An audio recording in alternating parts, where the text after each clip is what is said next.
ವಿರಾಮದ ನಂತರ ಸಂಗೀತ ವಿಶೇಷ ಕಾರ್ಯಕ್ರಮಕ್ಕೆ ಮತ್ತೊಮ್ಮೆ ಸ್ವಾಗತ ವೀಕ್ಷಕರೇ. ಆದಿತ್ಯ ಸ್ವರ ಮಾಧುರ್ಯವನ್ನು ನಾವು ಕೇಳ್ತಾ ಇದ್ವಿ. ನಿಜಕ್ಕೂ ಆ ಸ್ವರ ಮಾಧುರ್ಯದಲ್ಲಿ ನಾವು ತೇಲಿ ಹೋಗಿದ್ವಿ. ಮತ್ತಷ್ಟು ಆಕೆಯಿಂದ ಆ ಒಂದು ಕಂಠದಿಂದ ನಾವು ಸುಶ್ರಾವ್ಯವಾದಂತಹ ಗೀತೆಗಳನ್ನು ಕೇಳೋಣ.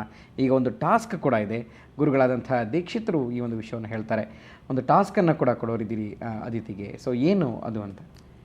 ಇದೇನು ವಿಶೇಷ ಅಂದರೆ, ಸಾಮಾನ್ಯ ಇದನ್ನು ಗ್ರಹಿಕಾ ಶಕ್ತಿ ಜಾಸ್ತಿ ಆಗಲಿ, ಕಾನ್ಸಂಟ್ರೇಷನ್ ಅಂತ, ಹೈಟ್ ಆಫ್ ಕಾನ್ಸಂಟ್ರೇಷನ್ ಏನಂತೀವಿ. ಸೊ ಜನರಲಿ ಗಾಯಕರಿಗೆ ಯಾವ್ದಾದ್ರು ಒಂದು ಗಂಧರ್ವ ರಾಗಗಳು, ಉದಾಹರಣೆಗೆ ಹಿಂದೋಳ ಇರ್ಬೋದು ಅಥವಾ ರೇವತಿ ಇರ್ಬೋದು, ಇಂಥ ಗಂಧರ್ವ ರಾಗಗಳನ್ನು ಒಂದ್ಸರಿ ಕೇಳಿದ್ರ ಮೇಲೆ ಅದರಿಂದ ಹೊರಗೆ ಬರೋಕ್ಕೆ ಸಾಕಷ್ಟು ಸಮಯ ಆಗತ್ತೆ, ತಗೊಳತ್ತೆ ಕೂಡ, ಅದು ರಾಗದ ಶಕ್ತಿ ಕೂಡ. ಸೊ ಇಂಥದ್ರೊಳಗೆ ಮಕ್ಕಳಿಗೆ ಯಾವುದೇ ಥರದ ಅದರಿಂದ ಹೊರಗೆ ಬಂದು ಇನ್ನೊಂದು ರಾಗನ ಕ್ಯಾಚ್ ಮಾಡೋದು, ಮತ್ತು ಆ ಹಾಡಿಂದ ಹೊರಗೆ ಬಂದು ಇನ್ನೊಂದು ರಾಗದ ಸಾಹಿತ್ಯದ ಕಲ್ಪನೆಯನ್ನು ಕೊಡೋದು ಪ್ರೇಕ್ಷಕರಿಗೆ. ಸೊ ಇದೊಂದು ನಾನು ಕ್ಲಾಸಲ್ಲಿ ಎಕ್ಸಸೈಸ್ ಮಾಡಿಸ್ತೀನಿ ಮಕ್ಕಳಿಗೆ, ಕಾನ್ಸಂಟ್ರೇಷನ್ ಜಾಸ್ತಿ ಆಗಲಿ, ಅದರಿಂದ ಅವ್ರಿಗೆ ಓದೋಕ್ಕೂ ಹೆಲ್ಪ್ ಆಗುತ್ತೆ. ಆಕೆ 4 ಬೇರೆ ರಾಗಗಳನ್ನು ಗಮನಿಸೋದಲ್ದೇನೆ ಹಾಡ್ತಾ ಹಾಡ್ತಾ 4 ಸಾಹಿತ್ಯದ ಕಲ್ಪನೆಯನ್ನು ಕೂಡ ಅವ್ರಿಗೆ ಕೊಡಬೇಕು. ಮತ್ತೆ ಆ ಸಾಹಿತ್ಯಕ್ಕೆ ಏನು ಭಾವನೆ ಬೇಕು ಅದನ್ನು ಕೂಡ ಎಟ್ ಎ ಟೈಮ್ ಕೊಡಬೇಕು. ಸೊ ಅದನ್ನ ಸಣ್ಣ ಕಠಿಣವಾದಂತಹ ಟಾಸ್ಕ್. ಹೌದು, ನಿಜವಾಗ್ಲು. ಎಸ್ ವೀಕ್ಷಕರೇ, ಒಂದು ಟಾಸ್ಕ್ ಅದಿತಿಗೆ ಇರುವಂಥದ್ದು ಅಂದರೆ 4 ಪ್ರತ್ಯೇಕ ಪ್ರಕಾರಗಳನ್ನು ಈಗ ಗುರುಗಳು ಕೊಟ್ಟಿದ್ದಾರೆ. ಅದನ್ನು ಅದಿತಿ ಯಾವ ರೀತಿ ಯಶಸ್ಸನ್ನು ಸಾಧಿಸ್ತಾಳೆ ಬನ್ನಿ ನೋಡೋಣ. ನಿಜಕ್ಕೂ ಅತ್ಯಂತ ಕಠಿಣವಾದಂಥ ಒಂದು ಪ್ರಯೋಗ. ನೋಡೋಣ ಅದಿತಿಯಿಂದ ಹೇಗಾಗುತ್ತೆ ಅಂತ. ಏನಿ ಮಹಾನಂದವೇ,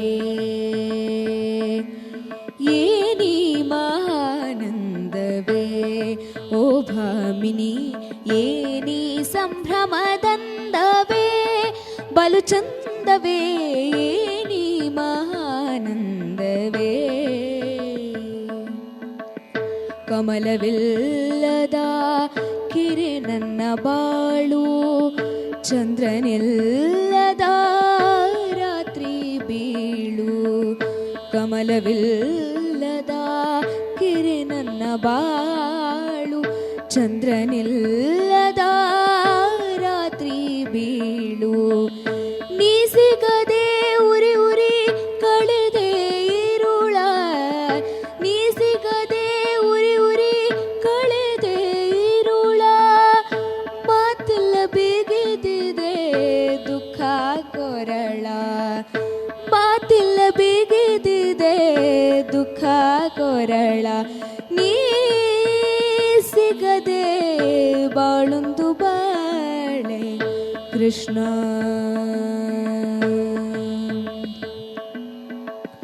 ಬಂದನೆ ಬಹಳ ದೂರದಿ ಭವಸಾಗರ ತಿರುಗಿ, ನಿಂದನೆ ನಿನ್ನ ತೀರದಿ.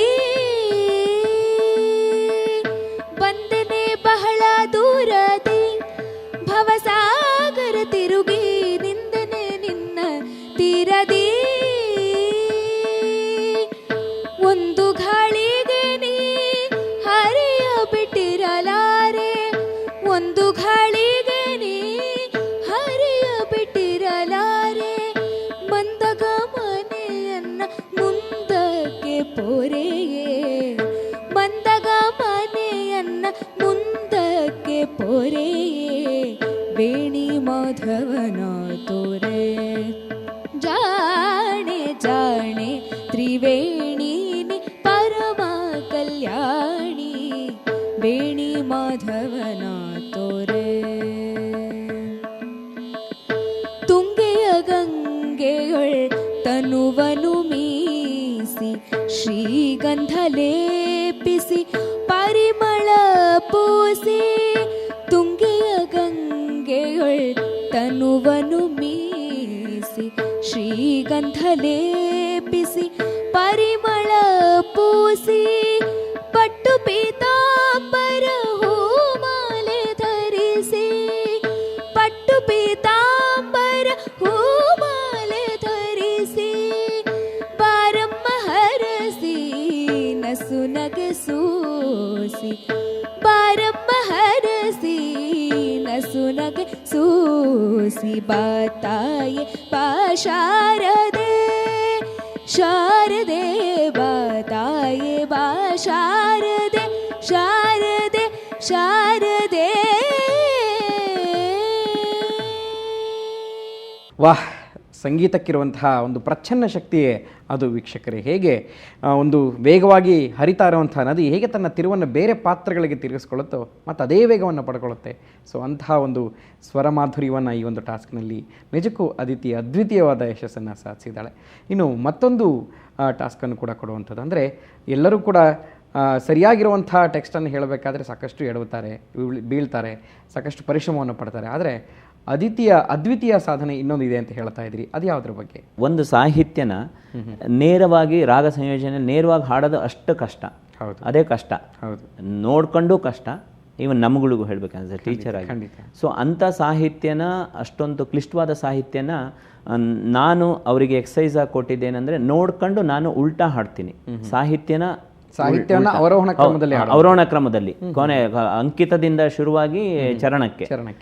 ಸೊ ಆ ಥರ ಹಾಡಿ ನೋಡ್ಕೊಂಡು ಹಾಡಬಲ್ಲೆ. ಆಸ್ ಎ ಟೀಚರ್ ಆಗಿ ನನ್ನ ಒಂದು ಶಕ್ತಿ ಮತ್ತೆ ಟ್ಯಾಲೆಂಟಲ್ಲಿ ನೋಡ್ಕೊಂಡು ಹಾಡಬಲ್ಲೆ. ನೇರವಾಗಿ ಹಾಡೋದೇ ಕಷ್ಟ ಅಂತದನ್ನ ಉಲ್ಟಾ ಅಷ್ಟು ಸುಲಲಿತವಾಗಿ ಹಾಡ್ದವಾಗ ಅವರಿಗೆ ಆ ಸ್ವರದ ಮೇಲೆ ಗ್ರಿಪ್ ಏನಂತೀವಿ ಅದು ಎಷ್ಟಿರುತ್ತೆ.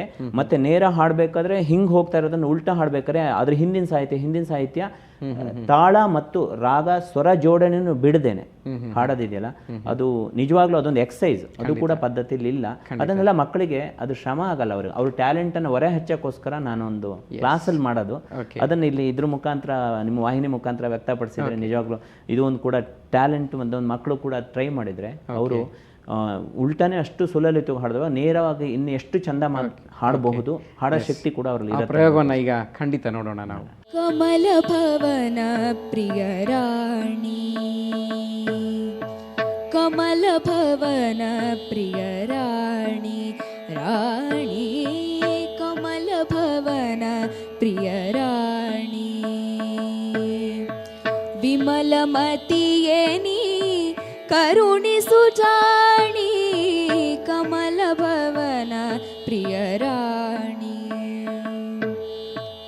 ಪ್ರೇರಿಸರ್ಥ ಗರ್ಭದ ನುಡಿಗಳನ್ನು ತೋರಿಸಿ ಪದ್ಯದ ರಚಿತ ರೀತಿಯನು, ಚಾರು ಚರಣಗಳಿಗೆ ರಘುವೆ ಗದುಗಿನ ವೀರನಾರಾಯಣನ ಸೊಸೆಯ ಸುವಾಣಿ, ಕಮಲ ಭವನ ಪ್ರಿಯ ರಾಣಿ, ರಾಣಿ ಕಮಲ ಭವನ ಪ್ರಿಯ ರಾಣಿ.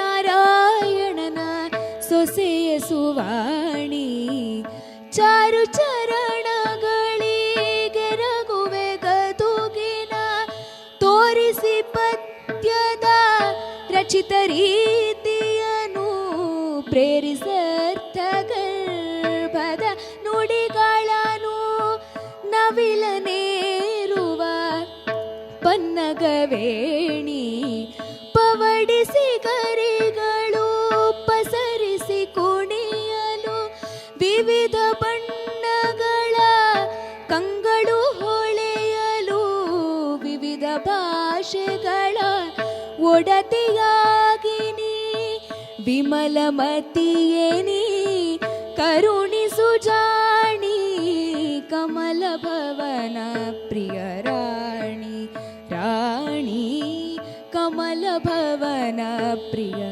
ಕಮಲ ಭವನ ಪ್ರಿಯ, ಕಮಲ ಭವನ ಪ್ರಿಯ ರಾಣಿ. ವಾಹ್, ನಿಜಕ್ಕೂ ಅತ್ಯದ್ಭುತವಾದಂಥ ಪ್ರಯೋಗವನ್ನು ನೀವು ಮಾಡಿದಿರಿ. ಯಾಕೆಂದರೆ ಮಾಮೂಲಿಯಾಗಿರುವಂಥವ್ರಿಗೆ ಆ ಇಂದ ಅಹಾ ಹೇಳೋದಕ್ಕೆ ಈಸಿ ಆಗುತ್ತೆ, ಆದರೆ ಅಹಾಯಿಂದ ಮತ್ತೆ ಆಗ ಬರಬೇಕು ಅಂದರೆ ತುಂಬ ತೊಡರಸಾಡ್ತಾರೆ. ಸೊ ಅಂಥ ಒಂದು ಸಂದರ್ಭದಲ್ಲಿ ಸಾಹಿತ್ಯವನ್ನು ಆರೋಹಣ ಹಾಡಿ ನಂತರ ಅದನ್ನು ಅವರೋಹಣ, ಅದು ಶ್ರುತಿಶುದ್ಧವಾಗಿ ಹಾಡುವಂಥದ್ದು ಅಂದರೆ ನಿಜಕ್ಕೂ ನೀವು ಹೇಳಿದಾಗೆ ಮಕ್ಕಳ ಸಾಧನೆಗೆ ಸ್ಫೂರ್ತಿ ಅತ್ಯಗತ್ಯ ಅಂತ ಹೇಳುವಂಥದ್ದು. ಅದಿತಿಯ ಸಾಧನೆ ನಿಜಕ್ಕೂ ಅತ್ಯದ್ಭುತವಾಗಿದೆ. ಅದಿತಿ, ನಿನಗೆ ಏನನ್ಸುತ್ತೆ? ನಿನ್ನ ಕನಸುಗಳು, ನಿನ್ನ ಭವಿಷ್ಯ, ಹಾಗೆ ಜೊತೆಗೆ ಓದು ಮತ್ತು ಸಂಗೀತ ಎರಡನ್ನೂ ಸಮವಾಗಿ ನೀನು ತೆಗೆದುಕೊಳ್ಬೇಕಾಗತ್ತೆ. ನಿನಗೇನನ್ಸುತ್ತೆ ಇದ್ರ ಬಗ್ಗೆ? ಅಂದರೆ ನಾನು ಇದುವರೆಗೂ ಓದು ಸಂಗೀತನ ಚೆನ್ನಾಗೇ ಬ್ಯಾಲೆನ್ಸ್ ಮಾಡ್ಕೊಂಡು ಬರ್ತಿದ್ದೀನಿ. ಅಂದರೆ ನನಗೆ ಅದರಿಂದ ಇದಕ್ಕೆ ತೊಂದರೆ ಆಗುತ್ತೆ ಅಂತ ಏನೂ ಇಲ್ಲ, ಎಲ್ಲ ಚೆನ್ನಾಗೇ ಮಾಡ್ಕೊಂಡು ಬರ್ತಿದ್ದೀನಿ. ಮತ್ತು ಸಂಗೀತದಲ್ಲಿ ಹೇಳಬೇಕು ಅಂದರೆ ಮೇಯ್ನಾಗಿ ನಮ್ಮ ಗುರುಗಳು ನನಗೆ ತುಂಬಾ ಪ್ರೋತ್ಸಾಹ ಮಾಡ್ತಿದ್ದಾರೆ. ನಮ್ಮ ಫ್ಯಾಮ್ಲಿಯವರು ಅಷ್ಟೇ, ಎಸ್ಪೆಷಲಿ ನಮ್ಮ ಪೇರೆಂಟ್ಸು, ನಮ್ಮ ಫ್ಯಾಮ್ಲಿಯವರೆಲ್ಲ ತುಂಬ. ಒಳ್ಳೆಯದಾಗಲಿ. ನಿನ್ನ ಭವಿಷ್ಯಕ್ಕೆ, ನಿನ್ನ ಕನಸುಗಳಿಗೆ ಅದಿತಿ ಗುರುಗಳ ಮಾರ್ಗದರ್ಶನ, ಹಾಗೆ ತಂದೆ ತಾಯಿಯರ ಆಶೀರ್ವಾದ, ಗುರು ಹಿರಿಯರ ಮಾರ್ಗದರ್ಶನ ನಿನ್ನೆಲ್ಲರಿಗೂ ಸಿಗಲಿ. ಹಾಗೆಯೇ ಸಂಗೀತ ಶಾರದೆಯ ಒಂದು ಆಶೀರ್ವಾದ ನಿನಗೆ ಸದಾ ಲಭಿಸಲಿ ಅಂತ ಹೇಳ್ತಾ ಈ ಒಂದು ಧನ್ಯವಾದ ನೀವೆಲ್ಲ ಈ ಒಂದು ಕಾರ್ಯಕ್ರಮಕ್ಕೆ ಬಂದಿದ್ದಕ್ಕೆ. ಹಾಗೆ ಸಾಕಷ್ಟು ಸ್ವರ ಮಾಧುರ್ಯದಿಂದ ನಿನ್ನ ಒಂದು ಅಪ್ರತಿಮ ಸಾಧನೆಯನ್ನು ನಮ್ಮೆಲ್ಲ ವೀಕ್ಷಕರ ಮುಂದೆ ತೆರೆದಿಟ್ಟಿದೆಯಾ. ಧನ್ಯವಾದಗಳು ತಮಗೆ. ನೋಡಿದ್ರಲ್ಲ ವೀಕ್ಷಕರೇ, ಅದಿತಿಯ ಅದ್ವಿತೀಯ ಸಾಧನೆ ಹೇಗಿತ್ತು ಅಂತ. ಆಕೆ ಹೇಳ್ತಾಳೆ, ನಾನು ಸಂಗೀತದಲ್ಲೂ ಮುಂದುವರಿತೀನಿ, ಹಾಗೆಯೇ ಓದಿನಲ್ಲೂ ನಾನು ಯಾವುದೇ ತೊಂದರೆಯನ್ನು ಅನುಭವಿಸಿದಲ್ಲಿ ಎರಡನ್ನೂ ಚೆನ್ನಾಗಿ ನಾನು ಬ್ಯಾಲೆನ್ಸ್ ಮಾಡ್ತೀನಿ ಅಂತ. ಇಂತಹ ಕನಸುಗಳನ್ನು ಹೊತ್ತಿರುವಂಥ ಅದಿತಿಗೆ ನಿಜಕ್ಕೂ ಭವಿಷ್ಯದಲ್ಲಿ ಒಳ್ಳೆಯ ಸಾಧನೆ ಸಿಗಲಿ, ಒಳ್ಳೆಯ ಮಾರ್ಗ ಸಿಗಲಿ, ಮಾರ್ಗದರ್ಶನ ಸಿಗಲಿ ಅಂತ ಹೇಳ್ತಾ ವಿಶೇಷ ಕಾರ್ಯಕ್ರಮನ ಮುಗಿಸ್ತಾ ಇದ್ದೀನಿ. ನೇರ, ದಿಟ್ಟ, ನಿರಂತರ ಸುದ್ದಿಗಾಗಿ ನೋಡ್ತಾ ಇರಿ ಸುವರ್ಣ ನ್ಯೂಸ್.